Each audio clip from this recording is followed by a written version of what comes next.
Hello everyone, and welcome to this exclusive launch event from the EMEA team here at Object First. My name's Andy French, and I'm Director of Product Marketing. Now, you probably already know Ootbi, our secure, simple and powerful storage appliance for Veeam. Ootbi stands for out-of-the-box immutability because it offers ransomware-proof backup storage with absolute immutability. But the big news for EMEA businesses today is that we're adding a new way to acquire it. A consumption-based subscription model. Now, with consumption, you get all the same Ootbi goodness, but via an annual subscription with predictable monthly payments. You don't pay for appliances, you pay for what you use. Now, of course, you can still choose to buy Ootbi upfront as a Capex purchase, just like before, if that suits you better. But before I talk to two very special guests about what this means for you, let's take a look at a short video that compares this exciting new consumption model with the traditional Capex approach.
Wow, lots to dig into there. So now to my very first special guest, Danielle Fried, who's the Senior Vice President of Object First in EMEA.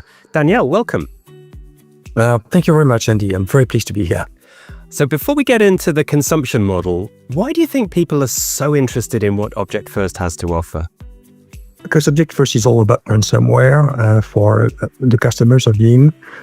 Object First is all about bringing data resilience to all kinds of businesses and organizations. Again, it's about immutability for everybody. Right, and absolute immutability means backups can't be altered or deleted no matter what privileges or credentials an individual has.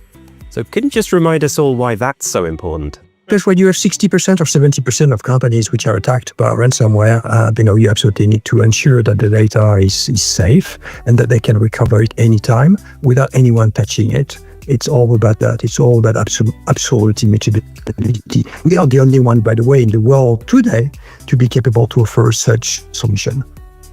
So today we're announcing the launch of our consumption model in Europe. What kind of customer need or challenge does the consumption model solve? Again, we adapt to the needs of the customers, and financing is systematically one of the big steps that a customer has to make when they want to make a decision about acquiring or about launching a new product, a new IT product. So far, it was only about Capex, and with OpEx, with consumption, we adapt to their needs, and it is a much simpler model for many of them from a finance perspective to adopt it.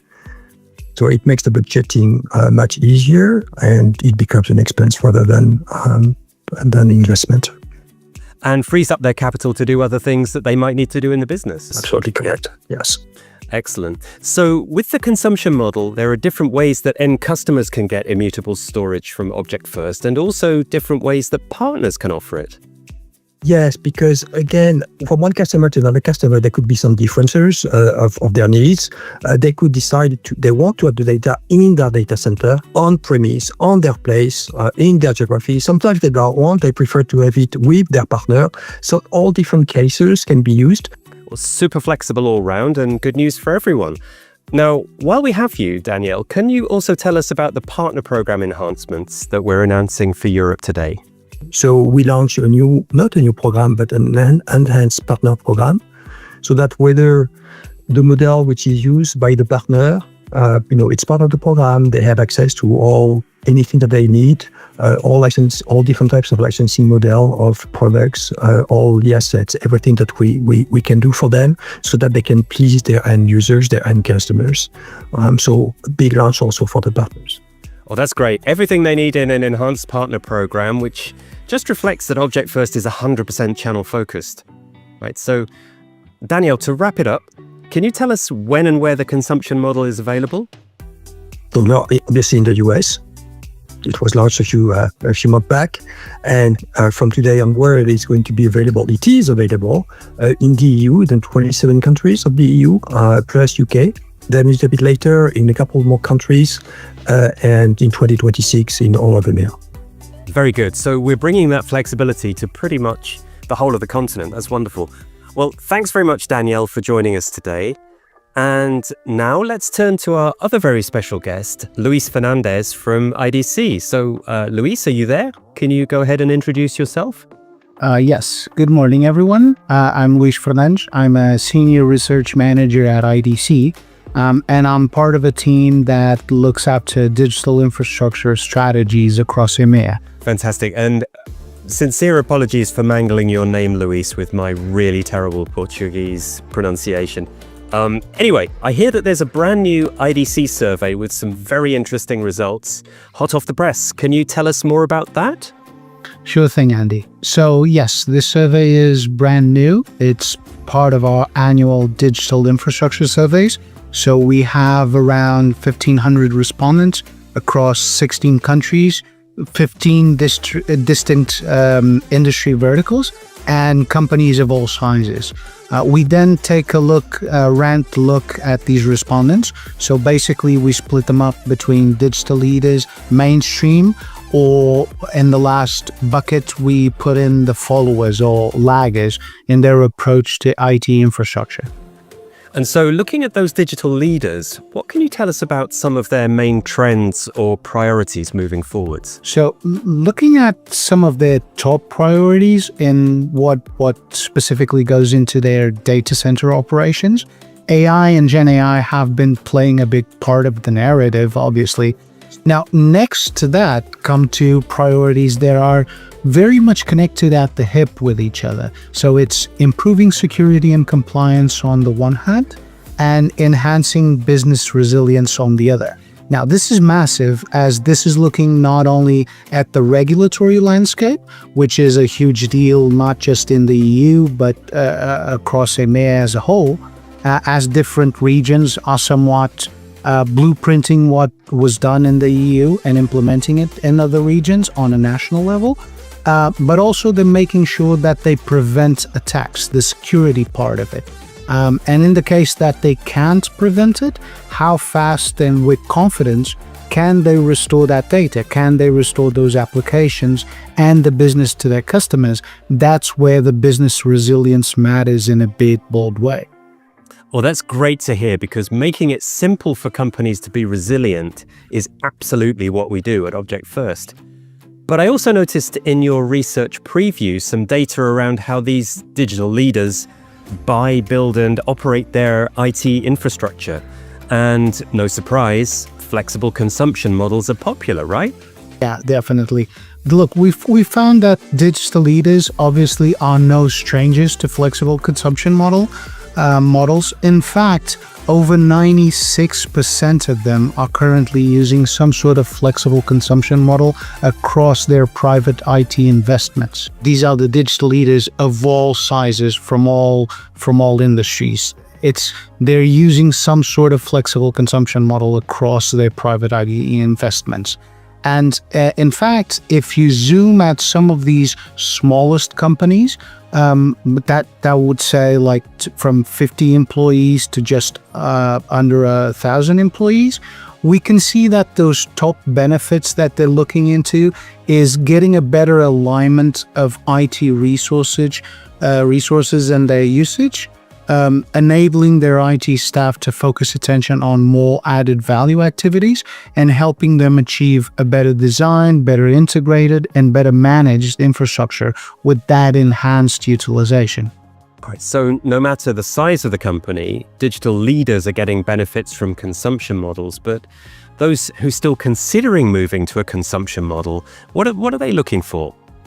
Yeah, but there's still a few of them that haven't tried it, but the ones that are thinking about it, the most important elements that our research suggests is that they're looking for specific design and implementation capabilities. So companies want powerful solutions that can give them all the features and capabilities that they're looking for. Obviously, there's also a big focus on pricing, but more specifically than just pricing as a whole, it's having stable and predictable pricing based on bands or ranges of agreed consumption model levels. So customers are not looking for a vendor with a solution that can skyrocket costs at the end of the month, or even worse, they need some capacity and they don't have it available immediately. But rather they're looking for a partner that will work with them, ensuring the best capability and the best affordability and keeping their IT running smoothly. Well, you mentioned cost, which makes me wonder how the digital leaders in your survey view IT today. Do they see it just as a cost center, or do they see it more as a strategic investment?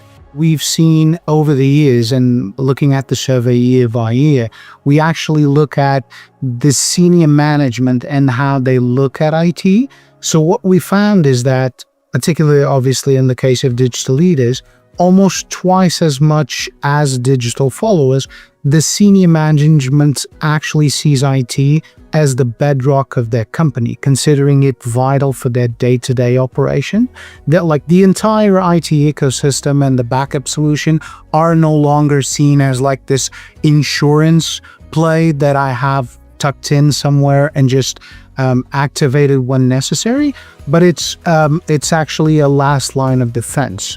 If there's an attack, if there's a successful cyber or ransomware attack, how intact is the data in the backup, and how fast can I recover that data to be able to override whatever malicious action has been accomplished?